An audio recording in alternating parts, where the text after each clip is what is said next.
தமிழக வெற்றி கழகத்தினர் அவங்கள தூய சக்தின்னு சொல்லிக்கிறாங்க. அதற்கு தார்மீக உரிமை இருப்பதா நீங்க கருதுறீங்களா? அடுத்த கட்சியை பற்றி எங்களுக்கு என்ன, அவருடைய கருத்தை சொல்கிறாங்க, அதோட சரி. அது தூய்மையா இல்லையா என்பது மக்கள் முடிவு செய்வாங்க.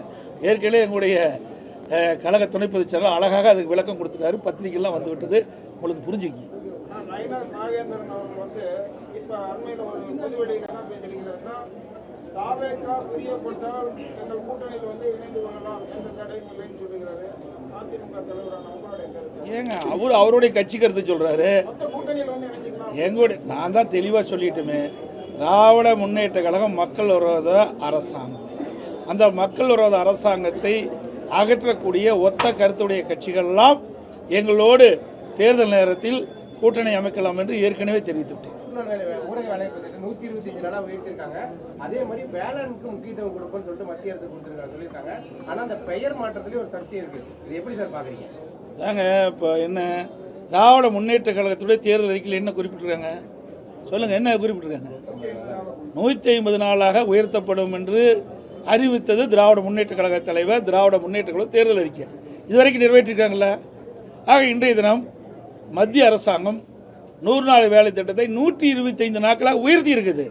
பாராட்ட மனம் இல்லை. ஆனால் அதில் பெயர் மாற்றம் சொன்னீங்க, அந்த பெயர் தொடர வேண்டும் என்று நாங்கள் கோரிக்கை வச்சிருக்கிறோம். எங்களுடைய பேட்டியிலே வந்திருக்குது சார், என்னுடைய அறிக்கையிலே வந்திருக்குது.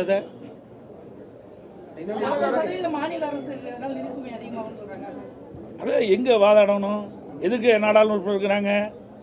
நான் பல முறை ஊடகத்துறையில் பத்திரிகை எழுதுகிறேன். நாடாளுமன்றத்தில் வாதாட வேண்டியது நாடாளுமன்றத்தில் வாதாடணும். அதுக்கு தானே தமிழ்நாட்டில் திராவிட முன்னேற்ற கழகம் மற்றும் கூட்டணி கட்சியை சேர்ந்தவர்கள் 39 நாடாளுமன்றத்தில் இருக்கிறாங்க.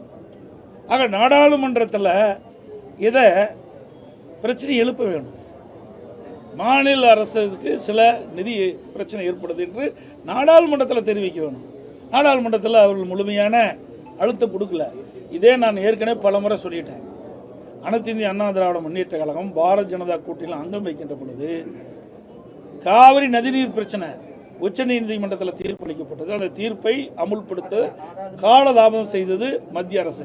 அப்பொழுது உடனடியாக உச்சநீதிமன்ற தீர்ப்பை நடைமுறைப்படுத்த வேண்டும் என்று சுமார் 22 நாட்கள் நாடாளுமன்றத்தை ஒத்தி வைத்தோம். இது அதிமுகவுடைய சாதனை. தமிழ்நாட்டு மக்களுடைய பிரச்சனையை தீர்க்க வேண்டும்னா அங்கே நாடாளுமன்றத்தில் தான் பேசணும்.